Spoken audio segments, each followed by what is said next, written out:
Hi everyone, this video is going to teach you guys how to use patch setup dialog box. When you want to adjust the setting of a workbook for printing purposes, you can do that by using the patch setup dialog box. You can access this dialog box by clicking the patch setup dialog box launcher button that appears in the lower right corner of the patch setup button group. The patch setup dialog box allows you to make changes to your worksheet printer layout. It consists of 4 tabs, which is patch, margins, header, footer, and sheets. On the patch tab, you can change the orientation of the patch from portrait to landscape or by selecting the desired option button within the orientation section. This is useful for printing worksheets that are very wide. In the styling section, you can set the amount of styling of the text in the worksheet.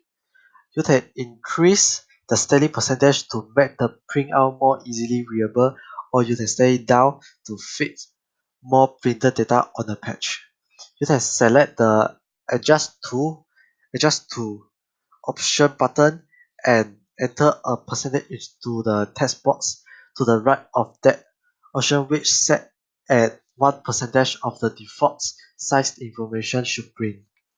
When you are adjusting the page breadth within the page breadth preview, what you are really doing is adjusting this value, which can set more data on a printable page.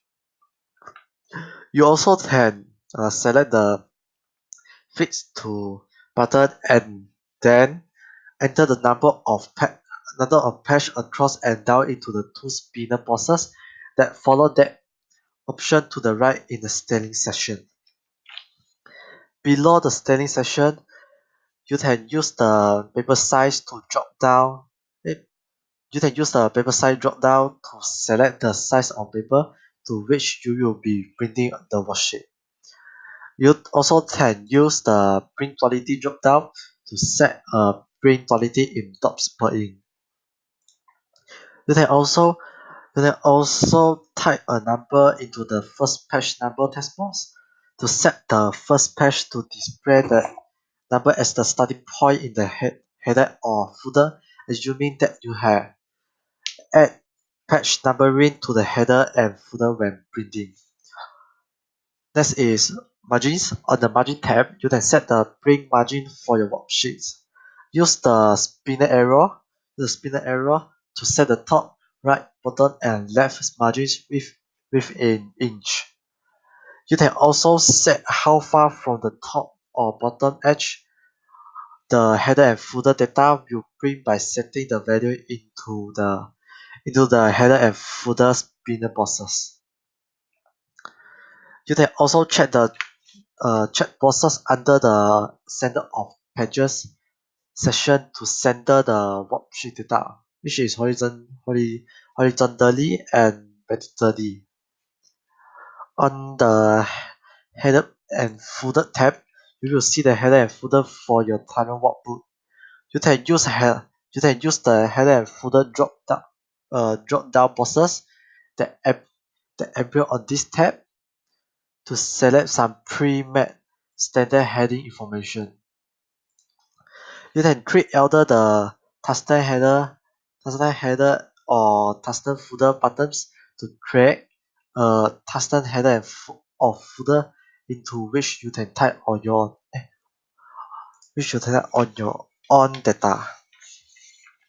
If you choose to create a header or custom footer, then in the header and footer dialog boxes, you will enter information into either the left section, center section, and right section.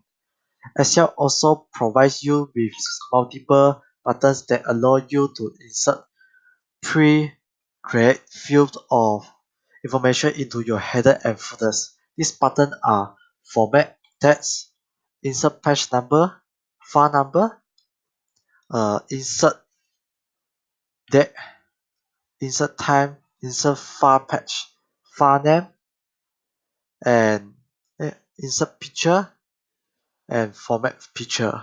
You can create any of these big buttons to insert that type of information into the thoroughly selected area within your custom header or footer. After you finish editing your header and footer, then just click the Create Order button to return the page setup dialog box. There are 4 checkboxes at the bottom of the header and footer tab, which is different odd and even pages, different first page, stay with document, and align with page margins. There are the last 2 checkboxes on this tab simply allow you to stay the header and footer along the with the worksheet content if needed, and align the header and footer with the page margins specified in the margin tab. Last is Shape. The Shape tab allow you to set additional worksheet option for printing. In the print area taskbar, you can enter or select a cell range to print. You can click the dialog button to select the dialog box down. You can click and drag over the cell that you want to print to set them as the print area. You must click the expand dialog button to expand the dialog box again. Be careful when assigning print areas. Once you set, it will always and forever print only that selected range of cell when you click the print button until you change or remove the print area setting. So be sure that you delete the entry that you made into the text boxes in before saving your worksheet. In the print titles, you can set selected column or row to repeat at the left and top of each printed page. To do this once again, click the toilet dialog button and then click anywhere in the row that you want to repeat at the top of each printed page. When finished, then click the expand dialog button to expand the dialog box again.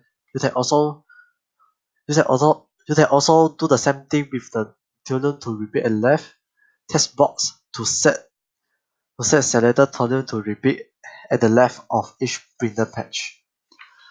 Beside that, in the break section of the sheet tab, you can check the checkboxes to bring grid line, black and white, draft quality, and row and column headings.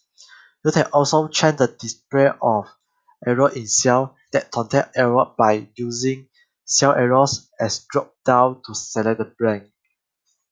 Then we will toss cell arrow to display as blank. For example, this is useful if you are displaying an average in a formula that does not have enough information to average yet.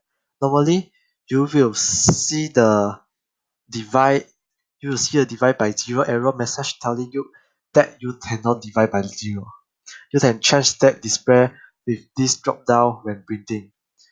Beside that, you have comments. If you have comments that have been inserted into your worksheet, you can use the comment drop down to select how comments should be printed in your worksheet in Print and All. Finally, in the page order section, you can set the bring order of the worksheet pages to elder over than down and down or down then over for every large worksheets that have page breadths both horizontally and vertically. When you have finished setting your page setup option, click the OK button at the bottom of the page setup dialog box to apply your page setup option. That's all. Uh, that's all the introducing of page setup. Thank you.